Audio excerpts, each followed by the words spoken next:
lamang aking kalakasan. Sa piling mo, tagumpay ko'y naranasan.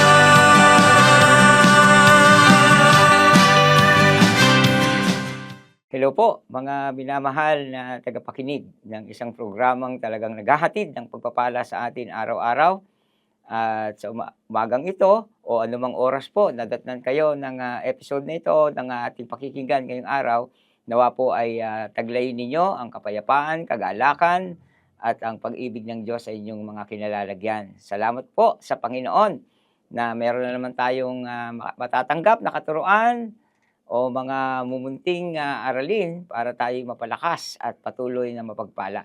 At sa araw pong ito, pinaalala sa akin ng Panginoon, ano po, yung ating battle cry na tayo pong mga lingkod ng Diyos ay pinagtataglay niya ng watchman anointing. Kaya naman, bago po tayo magsimula, gawin po nating manalangin muna. Dakilang Diyos, sa araw na ito, kami po'y lumalapit sa inyo muli at patuloy na nagpapalukob at nagpapalinis ng iyong banal at makapangyarihang dugo sa aming mga buhay. At hayaan nyo nga po ng araw na ito ay muli naming tanggapin, Panginoon, ang pagpapalang inihahatid ng programang ito sa aming mga buhay. At nang sa gayon, Panginoon, patuloy kaming magsapamuhay ng iyong salita na naghahatid sa iyo ng kalwalatian. Salamat po, Banal na Espiritu, na lagi ka namin kasama. At pinupuri ka namin ngayon, Panginoon, patuloy sa pagpapalang ito na aming tatanggapin sa pangalan ng Panginoong Hesus. Amen. Amen. So, yun nga po, no? Gaya na nabanggit ko kanina, ay nakakatuwa po na sa taong ito meron tayong watchman anointing na isinisigaw po sa ating battle cry. At alam nyo po, ang layunin po ng ang anointing na ito ay tunay nga tayo po ay makatanggap, no? Lalong-lalo na yung revelation na merong double blessing or double grace, ano po, sa ating tinatahak sa taong ito. Kaya namang naniniwala na talagang itong taong ito ay mararanasan talaga po natin yung increasing greatness na nais pong iparanas sa atin ng ating Panginoon. Kaya nais ng Panginoon na itong taong ito ay talagang we will increase in new heights, ano po? At sa ating pong pananampalataya, sa ating relationship, no po, at sa ating mga ginagawa, no, ating mga tungkulin na ginagampanan araw-araw. Nais ng Panginoon na ma-unlock na po yung ating mga potensyal. No po, dahil lahat po tayo niyan ay meron. Kaya nga meron po sinasabi sa Mateo chapter 25, verse 14, ano po, na sinabi po dito na ang sinumang mayroon na ay bibigyan pa. Na po, yan po sinabi ng ating Panginoong Hesukristo sa kanyang talinhaga ng mga talento. Kaya po, ito po'y sinusugan din ni Apostol Pablo sa kanyang tala sa 2 Corinthians chapter 3, verse 18. At ganito po sinasabi, at ngayong naalis na ang talukbong, okay, nagniningning sa ating mga mukha ang kalwalatian ng Panginoon. Okay, at ang kalwalatian yan ay nagmumula sa Panginoon na siyang Espiritu, ang siyang magbabago sa atin mula sa isang antas ng kalwalatian hanggang tayo'y maging kalarawan niya. No, yung nakita po natin, no, yung layunin ng talatang ito na sinasabi po ni Apostol Pablo na tayo daw po ay maging nagniningning at tumataas yung ating antas, no, ng kalwalatian, increasing glory, increasing greatness, increasing anointing, hanggang tayo daw ay maging kalarawan ng ating Panginoong Hesukristo. Kaya nga po, sinabi nga po niya sa Philippians chapter 4, verse 13, no? Lagi po natin nako-quote yan at alam ko pong ginagawa talaga ng Panginoong samahan tayo so that we can do all things through Christ who strengthens us. So may mga 5 bagay lang po na nais pong ibahagi, no? Nais ko ibahagi sa talatang ito na ating pong binasa sa 2 Corinthians, na mag-i-increase talaga yung greatness ni Lord, yung power niya sa ating buhay, kung meron daw po tayong ganitong pagkakaunawa. Number one, kilalanin po natin na meron tayong potensyal. Ano po? Tayo po ay nilikha ng Diyos ayon sa kanyang wangis. Kaya naman, talagang tayo ay merong taglay na husay sa ating mga sarili. Kaya nga po, ilang beses ka mang bumagsak, ilang ka mang beses nalugi sa negosyo, o bumagsak sa pag-aaral, Ako po, hindi po usapin ang bagay na yan kapag isusuko natin sa Panginoon ang lahat ng bagay. Dahil siya nga po yung nagbibigay ng kakayahan sa atin sa pamamagitan ng Espiritu upang daw tayo'y maging kalarawan niya.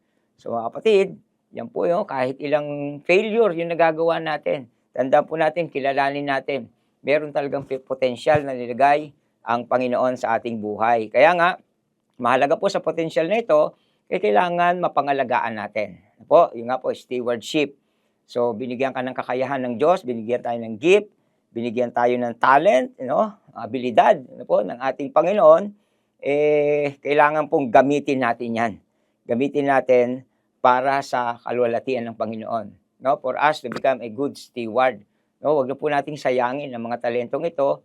No? Kung ikaw ba'y tumutugtog, gamitin mo sa Panginoon. Gamitin ang lahat ng bagay, no?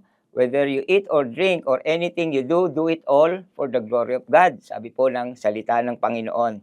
Dahil po dyan, kapag alam nating pangalagaan, po, yung mga binibigay sa atin ng ating Panginoon, so, ibigay naman natin, suko naman daw po natin ang ating sarili sa Kanya. So, allow the Holy Spirit to transform us. So, may transformation talagang gagawin ng Panginoon sa atin. So, marami nang nagtagumpay na tao, sumikat na tao, no? Pero, nakikita po natin yung kahinat na ng buhay kung wala silang relasyon sa Panginoon.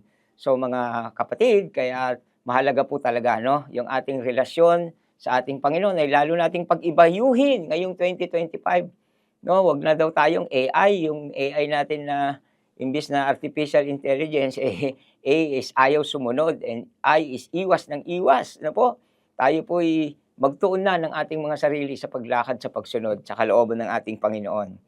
So, yan po, transformation. Allow the Holy Spirit, babaguhin niya tayo. Lagi lang natin siyang lapitan sa pamamagitan ng pananalangin at pagbabasa ng salita ng Diyos. Siyempre, hindi po mawawala yung faith and obedience. Hindi puro faith lang, po. Alam natin may pananampalataya tayo, nakikita naman natin, binibigyan tayo ni Lord ng ating Panginoon, ng vision, pero ayaw naman natin gawin ito. Kahit naman anong kahit napakarami mong puhunan, kung hindi mo i-invest yung puhunan, hindi mo gagamitin, hindi lalago ang iyong buhay. Ganon din po sinasabi ng Panginoon, no? So, kailangan po natin na talagang magtiwala sa Panginoon, sa Kanyang kapangyarihan at sa Kanyang mga pangako. Huwag na po na tayo mag-alinlangan yan. Sumunod po tayo sa Kanyang salita.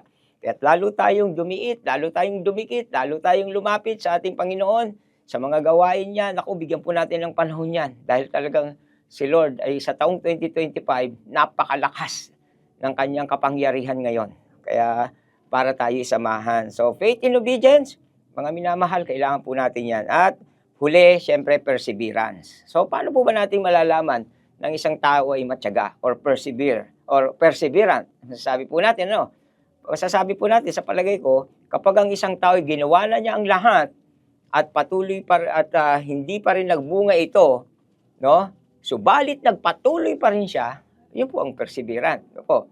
So walang dahilan para sumuko, para mag-give up, endure all the challenges na dumarating sa atin.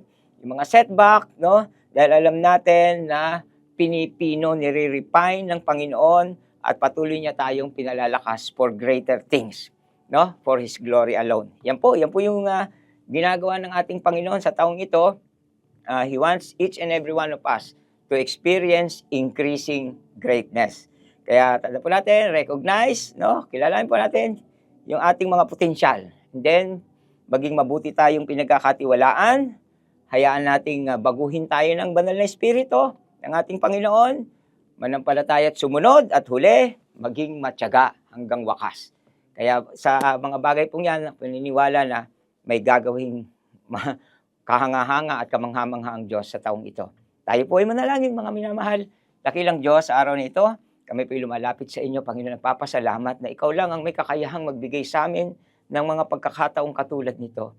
Lord, sa buhay namin sa sanlibutan, Lord, kami tinalikuran, inayawan, Lord, pinagkaitan, at minsan pa, Lord, pinagkakaila, Panginoon. Pero sa iyo, Lord, ang nais mo, patuloy kaming sumagana, lumugo, umunlad, Panginoon, at patuloy na makilala ka, Panginoon, sa aming mga buhay. Dahil nga, O Diyos, sa pagpaparanas mo, Panginoon, pagpapaunlad ng aming kakayahan, yung aming mga potensyal, Panginoon, nais mong palaguin upang lalo ka naming mapapurihan at makapagbigay sa iyo ng kalwalatian, O Diyos. Salamat po, Ama. Pagpalain niyo pong bawat isang nakikinig at itong araw na ito. Salamat po na, Lord, lahat po, Panginoon, ng panalangin, kahilingan, Panginoon, ay mararanasan at masasaksihan namin. Dinideklara na po namin ito. At kasama na, Panginoon, ang bukas na kalangitan sa buhay ng bawat isa sa pangalan ng Panginoong Hesus. Ito po ang aming dalangin. At ang lahat ng anak ng Diyos na umuunlad at patuloy pang uunlad ay magsabi po ng Amen. Marami pong salamat. Hanggang sa susunod na pagkakataon, God bless you and Shalom!